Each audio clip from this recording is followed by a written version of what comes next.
Okay, let's unpack this. Today, we're diving deep into the story of Nvidia. I mean, this is a company that hasn't just reshaped computing. It feels like they've defined the cutting edge for years now. And of course, its founder, Jensen Huang. Right. And what's really fascinating, I think, is how this relentless vision, this almost obsessive way of hammering home a few core ideas, took them from basically the brink of failure to, well, where they are now, one of the most valuable companies on the planet. It's an incredible journey. Absolutely. You know, how a niche vendor making hardware for video games became what Huang himself calls an AI generation factory.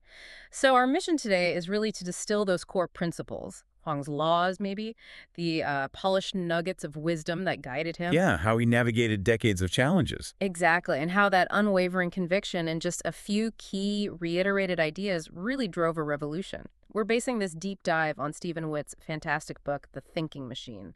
Okay, so to really get NVIDIA, we have to get Jensen Huang. His background isn't the usual Silicon Valley story, is it? No, not at all. And that's key, how his childhood experiences really molded his whole approach.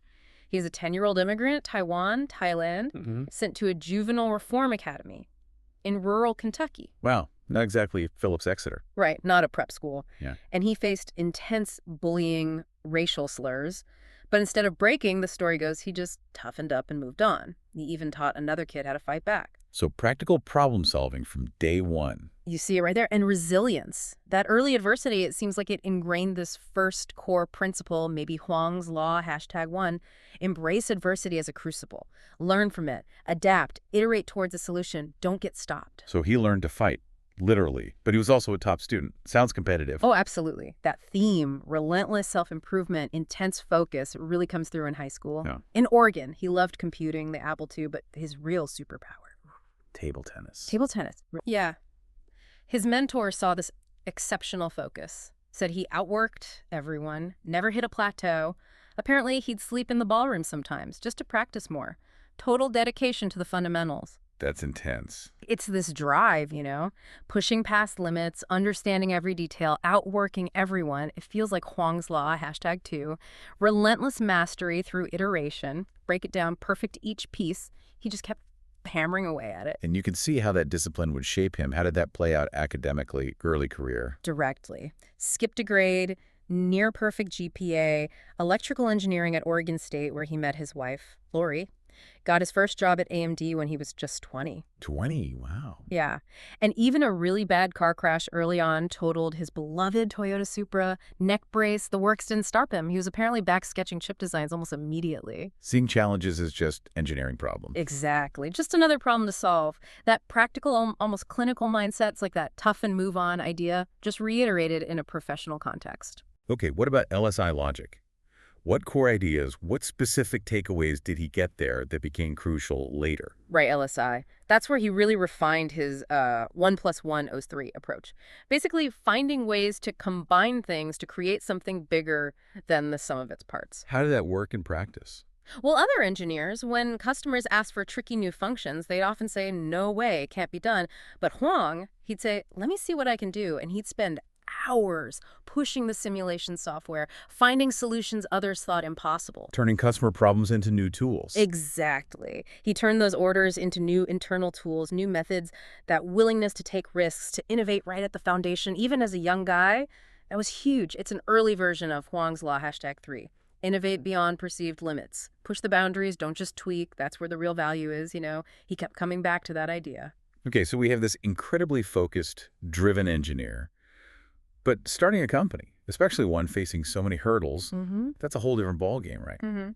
How did that personal drive translate? Well, leaving LSI, even though he was managing a big division, like $250 million, it was triggered by something he saw as a political move, a final indignity.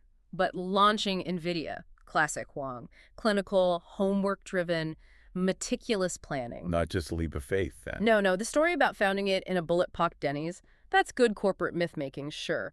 But it does point to his willingness to use unconventional spaces and his insistence on being in the center of the natural flow of foot traffic. That's oddly specific. It is, but it speaks to maybe Huang's law, #4, stay close to the action. He wanted to be physically present, immersed. He kept that tendency even in their massive new headquarters.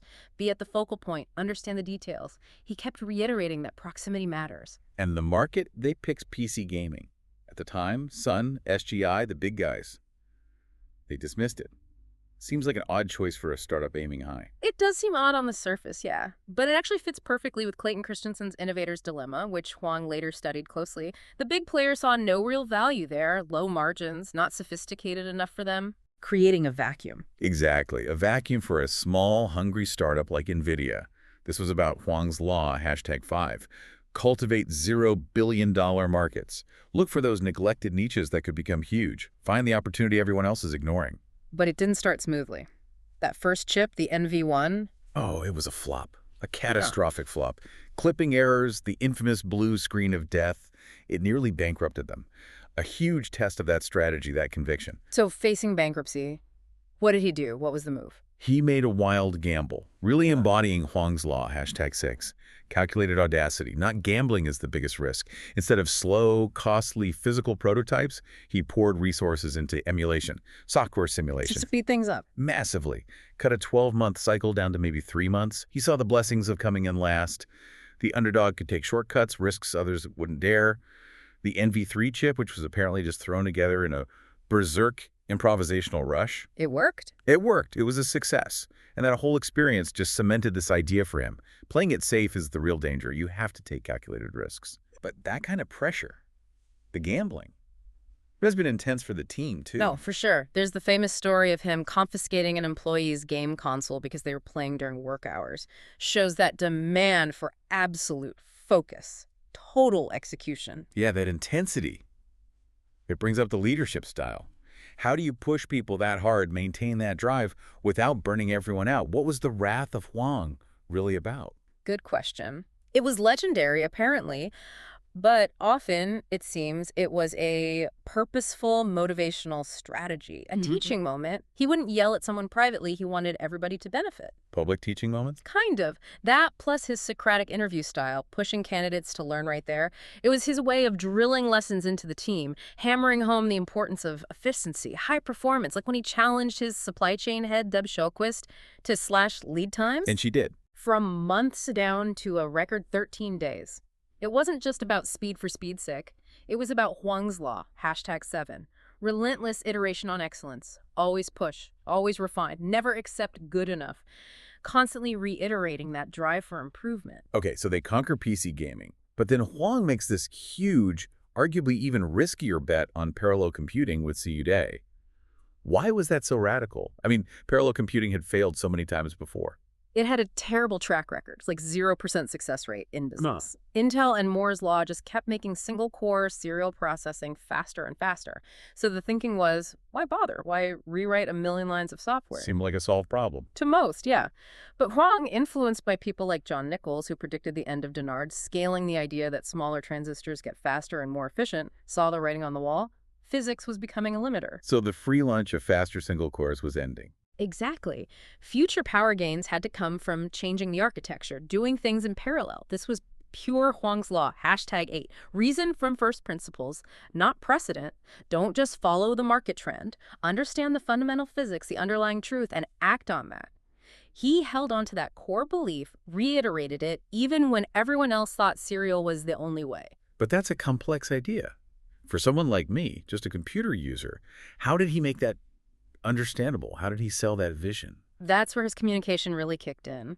Another core skill he kept honing, he used analogies, vivid ones. The parallel DJ choreographing thousands of dancers, a fleet of motorcycles delivering packages versus Intel's single delivery van. Making it relatable. Totally. He called the GPU data's Quizimart, essential for chopping up that truckload of vegetables, which was big data.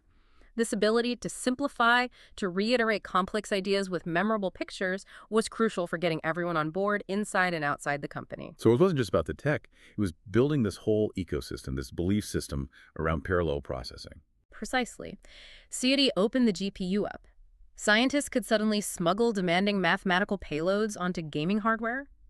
He deliberately went after those $0 billion markets. Again, niche scientific stuff like mammogram imaging. Even if it only sold a few units initially? Yeah, maybe just 2 sales at first. Classic Christensen disruption. Serve the overlooked. He knew Nvidia had to constantly develop new hard-to-copy tech or they'd just get commoditized. That core idea reiterated in, the biggest risk is not taking the audacious gamble on the future. Which brings us to AI, the ultimate payoff for that parallel bet. Yeah. How did Huang spot this wave, especially when the AI community itself was kind of skeptical about the key tech? It's fascinating, right? Neural networks were largely dismissed as toys. There was this ideological bias against them in parts of the AI world. But then, 2012, Alex Krzyzewski, working with giants like Hinton and Sutskever, What did he do? he used 2 cheap NVIDIA gaming GPUs, like $500 GeForce cards in his bedroom, to train this model called AlexNet, and suddenly this insect brain running on gaming hardware could process quintillions of calculations. The miracle moment. The miracle of GPU speed for image recognition. Hundreds of times faster than traditional CPUs. That was the undeniable killer app Pursuta Huang had been banking on, the proof that his long-reiterated belief in parallel was right. Incredible. So how did Jensen react when he fully grasped this? Was it an instant light bulb moment? Well, an NVIDIA engineer, Brian Catanzaro, was actually struggling to get resources for something called cuDNN, right? Basically software to make neural nets run way faster on GPUs. Critical stuff. Couldn't get funding. Not easily. Yeah. But when he finally got FaceTime and made the case directly to Huang, boom. A Damascene epiphany, as Witt describes it. Huang just cleared his schedule, soaked up everything he could find on AI. And then? Within days, he announced it. NVIDIA wasn't just a graphics company anymore. It was an AI company. Fundamentally, it wasn't some random pivot. It was the ultimate reiteration of his core belief in parallel processing, just applied to the biggest challenge, the biggest $0 billion market yet. And since then, ChatGPT, AlphaFold predicting proteins, it feels like AI is just exploding. It really is. And these generative AI models, especially the ones using the transformer architecture that Google researchers pioneered, they need insane amounts of parallel computing. Which NVIDIA provides. Which NVIDIA is perfectly positioned to provide. Huang saw this coming. He talked about an AI generation factory infrastructure cycle, like the power plants of the last industrial revolution, but for AI. Doubling down again. Completely doubling down. Despite the huge power demands data centers needing their own nuclear reactors, despite experts like Yoshua Bengio raising the fear about superintelligence risks, for Huang, it's just the next logical iteration of his core vision. So what is his take on the future, on AI risk? He seems much less concerned than many others. Yeah, he's famously dismissive of the fear, calls concerns about existential risk ridiculous sci-fi stories, says AI is just processing data like a microwave. People will adapt just like they adapted to cars. That's a very different perspective. It is. It stems from that cold, patient business logic. His focus, relentlessly reiterated, is on the serious work. Drive the marginal cost of calculation to zero. Unlock possibilities. Solve the immediate engineering problem. Don't get lost in speculation. That feels like Huang's law, #9. Focus on the solvable problem, not speculative fears. So wrapping this up, what are the big takeaways from Huang and NVIDIA? It really does seem like adversity, focus, seeing connections, it all built this unique, unwavering vision. Absolutely. And what's compelling is how he just kept applying these core ideas. Embrace adversity, relentless iteration and mastery, innovate beyond limits, stay close to the action, find those $0 billion markets, have calculated audacity, always push for excellence, reason from first principles, and focus on the solvable problem. He drills them in. He literally drills these polished nuggets into the culture. Success for him wasn't luck. It was luck founded by vision, plus that tireless work ethic, constantly iterating on those core principles. Still up at 3:30 a.m. apparently, working on his most important long-term project, always reiterating. It's an amazing story, a real testament to the power of having core beliefs and just sticking to them, iterating on them, even when things look bleak or people doubt you. Which leaves us with a question for you, the listener. If Huang's machines are driving the marginal cost of doing math towards zero, think about what other marginal costs AI might zero out in your life, in your industry, and when that happens, what new possibilities open up? What will you choose to explore, perhaps by applying and reiterating your own core principles?